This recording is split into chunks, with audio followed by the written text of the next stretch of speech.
All right, so this chapter is on the nucleus, and I will tell you that in your textbook, chapter 18 is a normal length chapter, but what's covered on the AP exam is only a very small portion of it. So that's what we're going to cover. The topic that we're going to cover has to do with radioactivity. Okay? And what we're talking about here, guys, we're talking about nuclear reactions. Okay? And if you think about it, all from even way back from the beginning of your Chem 1 class, any reaction has either been a physical reaction or a chemical reaction. A nuclear reaction is a third type. Physical, chemical, nuclear. And much like it sounds, a nuclear reaction is changing something in the nucleus. Okay? Radioactive decay is a type of nuclear reaction. It's a decomposition, okay, meaning one thing is breaking down into more parts, all right, and it's becoming a different element, okay? And are all elements radioactive? No. Okay. Are all elements unstable? No. This may be a new vocabulary word for you, nuclide, okay? Nuclide just means radioactive particle, okay? And you should know that any element that has 84 or more protons, so what is element 84? Polonium. Any element at polonium or higher is automatically considered a naturally radioactive element. So for example, if you were to dig around in the dirt and find a sample of uranium, which you won't, but let's just pretend, okay, in nature that element would be radioactive just in the ground. It would be in the process of decaying as you're looking at it, and very dangerous to be around. Okay? Now, you should know, guys, it's not actually protons that make something have an unstable nucleus.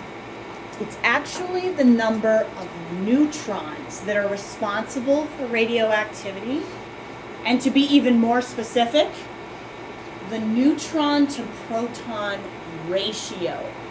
Okay? And if you think about it, up at the top of the periodic table, let's take an element like carbon, for example. Carbon has 6 protons. It has a mass number of 12. So how many neutrons does it have? What's 12 minus 6, everybody? 6. 6 protons, 6 neutrons. Nitrogen has 7 protons, 7 neutrons. Oxygen has 8 protons, 8 neutrons. But as you move further and further down the table, that number of neutrons to protons starts to creep up above 1. So some of your elements on the low end of the periodic table have more neutrons than protons. When this ratio reaches a certain number, you don't need to know this, but it's something like 1.51 or something like that. When it reaches that number, that's when things become unstable, radioactive. So if I say that an element is radioactive, that means it is decaying. And guys, there are 5 types of radioactive decay. Some of these will be familiar to you. Okay? Here's your first one. Sometimes it's called alpha decay, sometimes it's called alpha production. Production meaning on the product side, you will have an alpha particle. Now please understand, guys, an alpha particle is not a helium atom. It is a helium nucleus only. So if it's not a helium atom, it's just the nucleus, what is it missing? Electrons, okay? An alpha particle is just 2 protons and 2 neutrons bundled together in a little package. Okay, and again, production, it's on the product side. And guys, these questions will be as simple as fill in the blank, all right, of this equation. For example, maybe in a multiple choice setting, this is filled in. This is our radioactive nuclide, and it's decaying. Here's an alpha particle, and then there's a blank here that you have to fill in. Remember to treat the arrow of an equation like an equal sign. 92 equals 2 plus 90. 238 equals 4 plus 234. Getting the numbers nice and easy.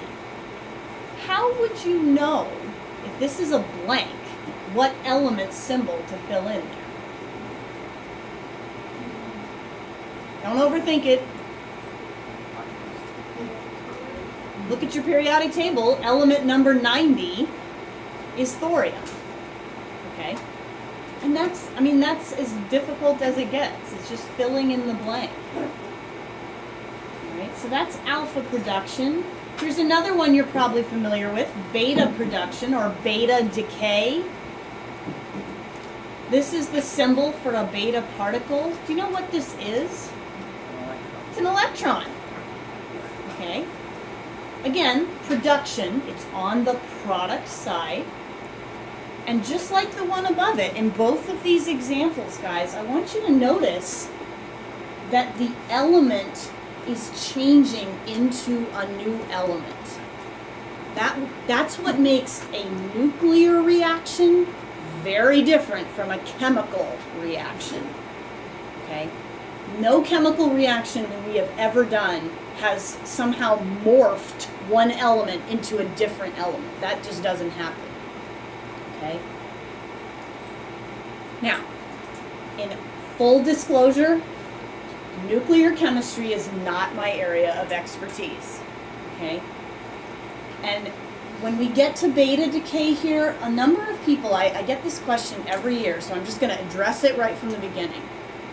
People ask the question, if a beta particle is just an electron, and an electron is being released, lost, given away,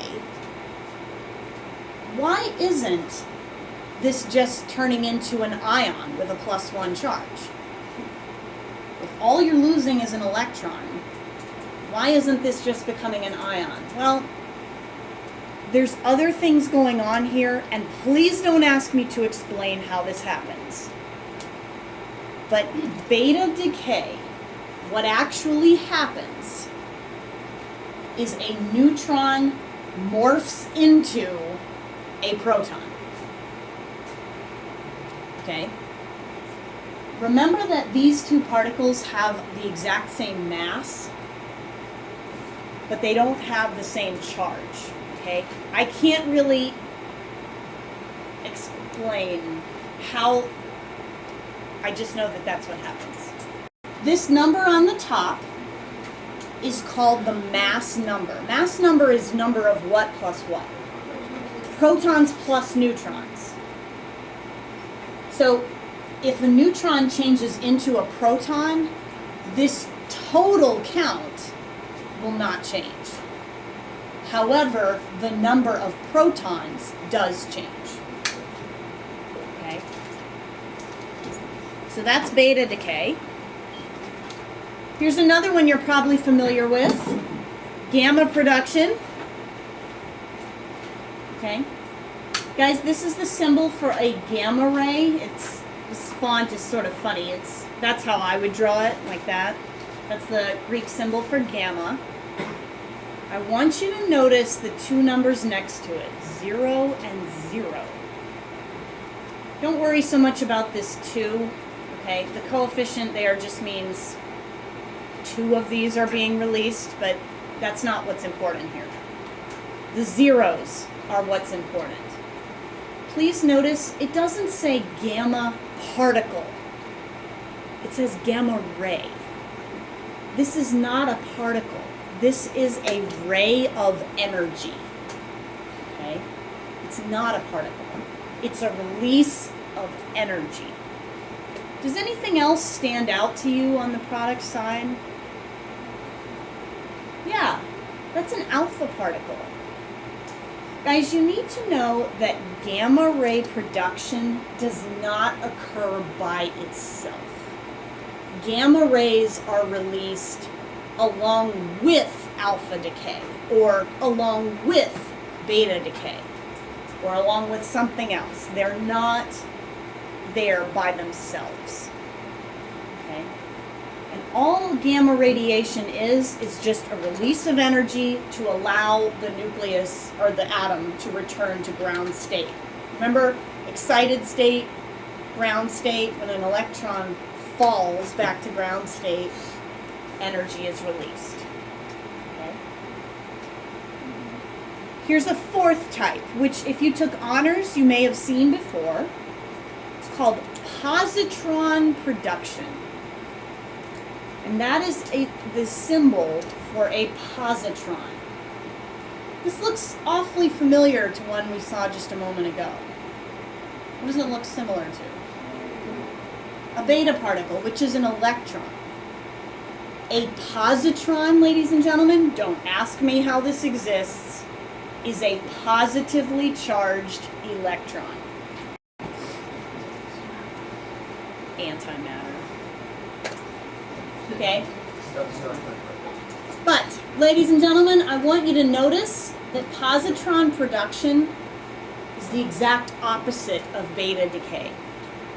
This time, a proton is morphing into a neutron. Don't ask me how that happens, but that's what's happening. Right? There is a fifth type of decay, but before I show it to you, have you all noticed that in all 4 of these types, everything has been on the product side? All the rays or particles have always been on the product side. The fifth type, my favorite, I just like the name, Electron Capture. It sounds like a swashbuckling pirate or something. I don't know. Yeah, I just like it. Okay? This is the only one that has a particle, a radiation particle on the reactant side. And that's easy to remember. Think about what the word capture means. If you capture something, you steal it and you keep it to yourself. You don't let it go, release it. You keep it, take it in. Do you notice anything else in this example? Yeah, there's a gamma ray. Make a note to yourself. Electron capture always has gamma radiation on the product side. Always. It's just something you need to remember. Okay? So, let me show you what these problems look like. They are so simple. Some will be as simple as, like 5 and 6, just filling in the blank. Some will look more like this. And let's do number 1 together. It says chromium-51. Let's stop there. When you see an element written like this, name, dash, and a number, what is that number? Mass number, thank you. The mass number. Number of protons plus neutrons. So, they're not the same thing. If you round atomic weight to the nearest whole number, then it's the mass number. But atomic weight has many decimals. Okay. So, 51 goes on top. Somebody who's sitting close to the periodic table, what is the atomic number of chromium? 24? Nope, 24. All right. Chromium-51 decays by electron capture.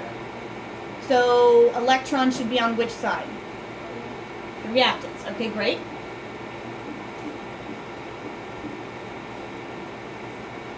And what's always with electron capture? A gamma ray.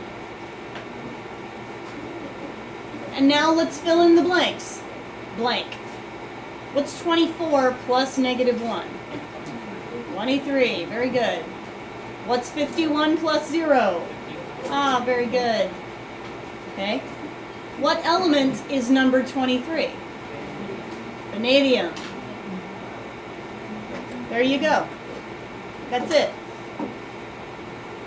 You do the rest.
Okay, easy, right? So easy.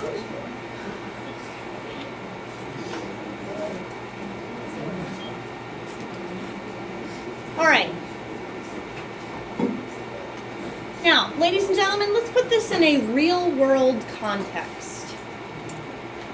Okay?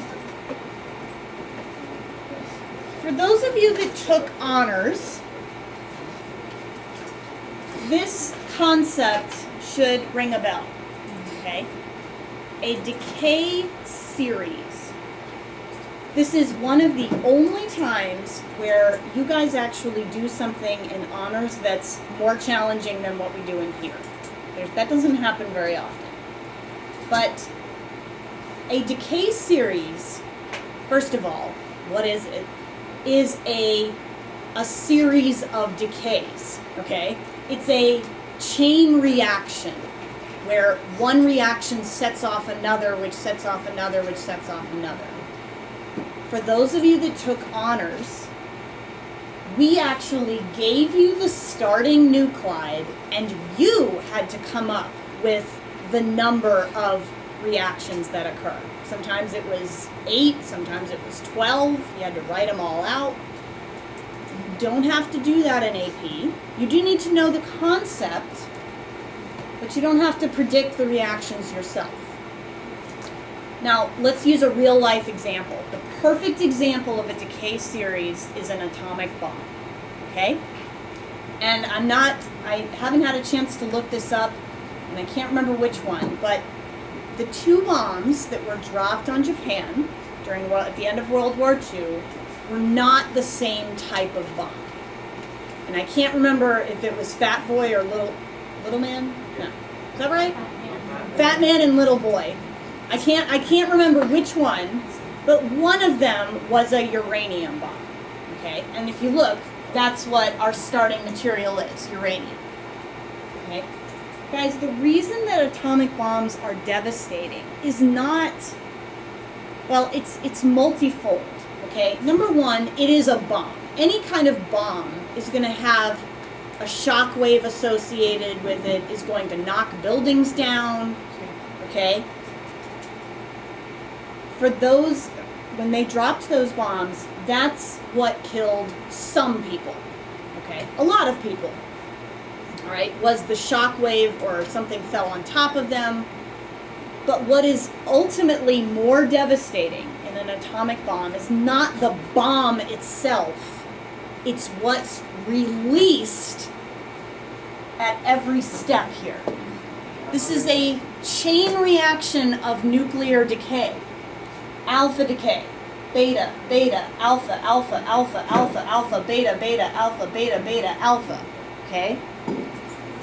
And guys, every time one of those reactions is occurring, think about what was on the product side. Radiation is being released. Okay? So it's not just that it's a bomb, but it's all this other stuff at every step that's being released into the environment. Now, here's the deal, okay? In terms of radiation, the smaller the mass of the particle, the more devastating it is. So which radioactive particle is the least dangerous? An alpha particle. It's the biggest, okay? It has the least ability to penetrate through something. You can actually stop alpha decay, or you can block alpha radiation by holding a piece of paper in front of you. But that's not the only thing that was being released. Beta decay was being released. Would you say that an electron is pretty small? Yes, it is.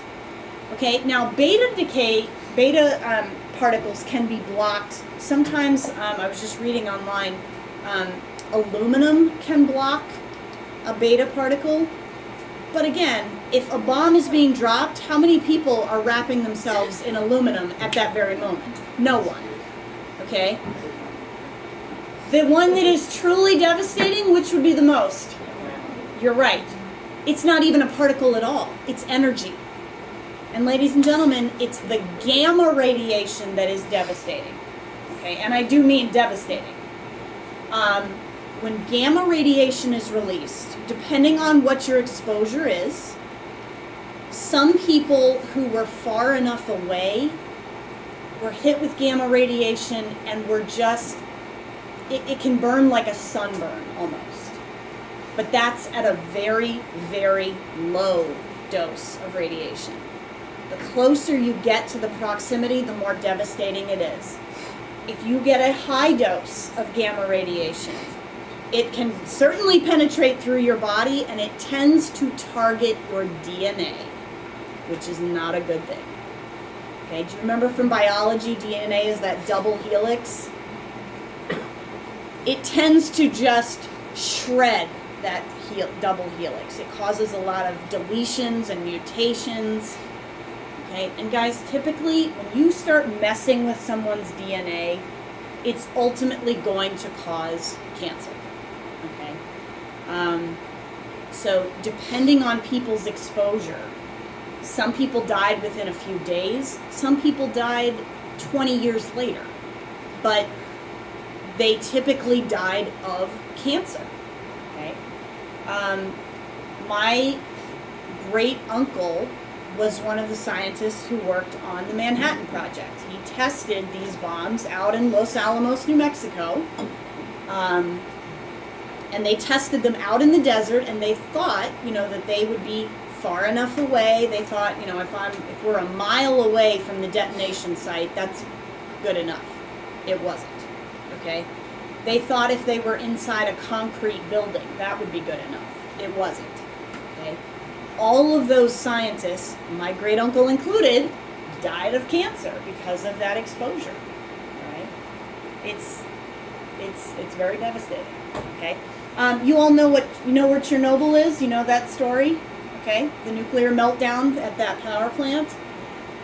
The entire area around and like a 25-mile radius is still so radioactive that it's condemned. I mean, you can't go in there. They only allow certain people in there, and you have to carry a Geiger counter on your person that monitors your exposure, and you can only stay in there for a certain length of time, like an hour, and then you have to come back out, because there is so much gamma radiation just radiating off of everything in that area that it could hurt you a great deal. Okay. Anyway, there's a whole group of scientists, it's actually really, really interesting, that are studying the animal populations and the plant populations in the Chernobyl area, and they are seeing some crazy things. To wrap this up, folks, there is some math associated with it, but it's very easy. Okay? Oh, stop it. You already have this equation on your equation sheet. We have already used it before. It looks a little different, okay? But this is what it looks like on your equation sheet.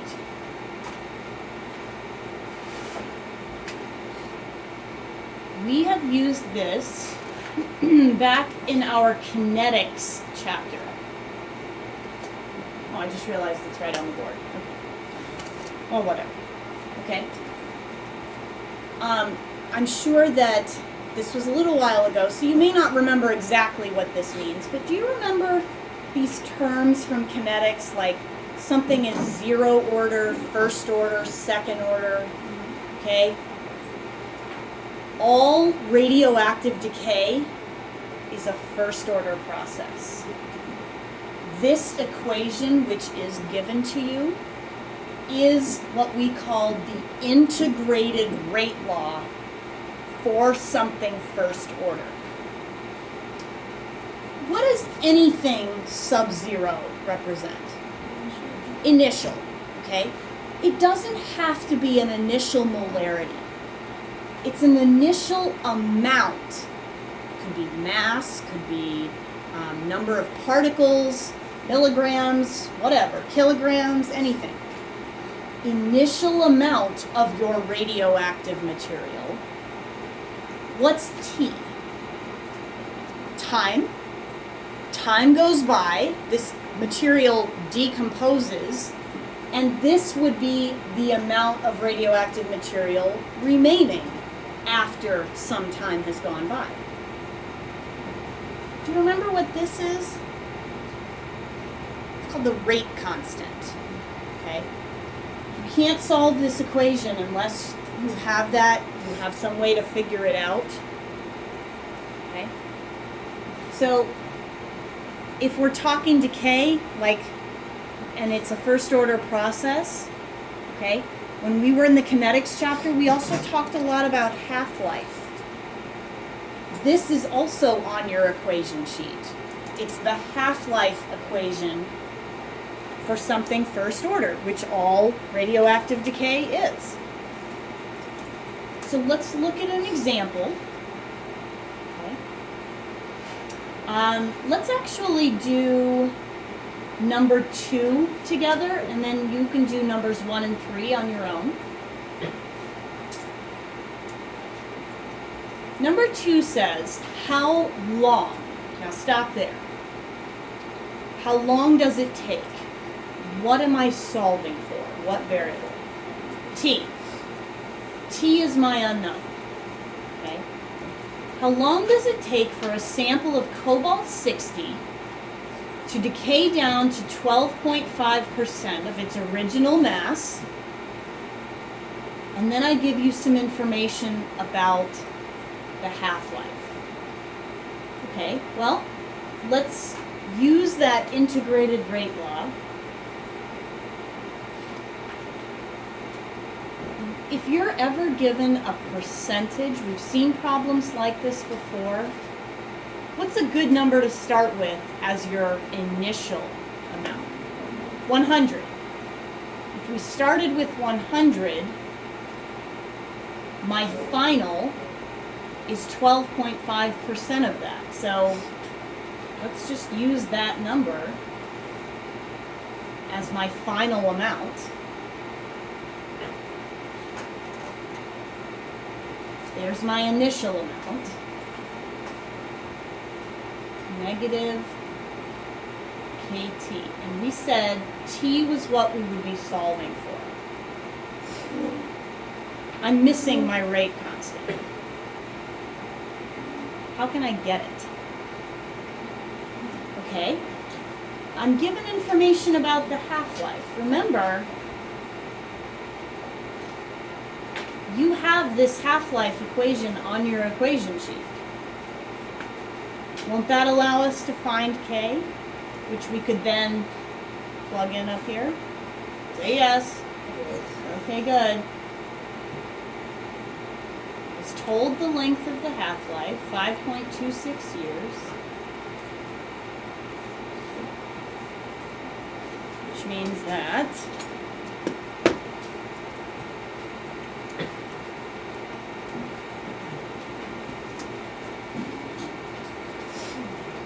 .1317.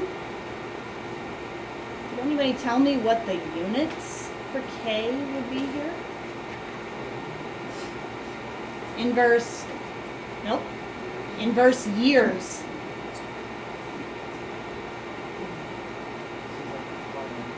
Okay. I can now take that and plug it in and solve this problem.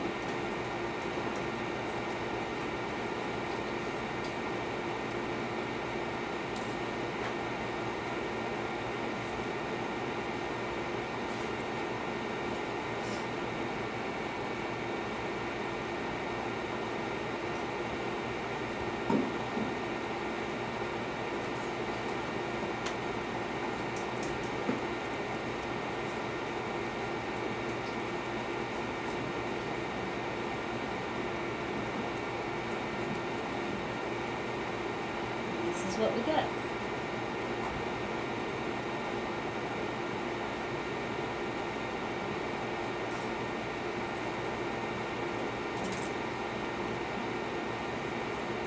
Okay, so nothing to memorize, just manipulating those equations a little bit. Okay. You all do numbers 1 and 3, and that will be it for today.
And that's it.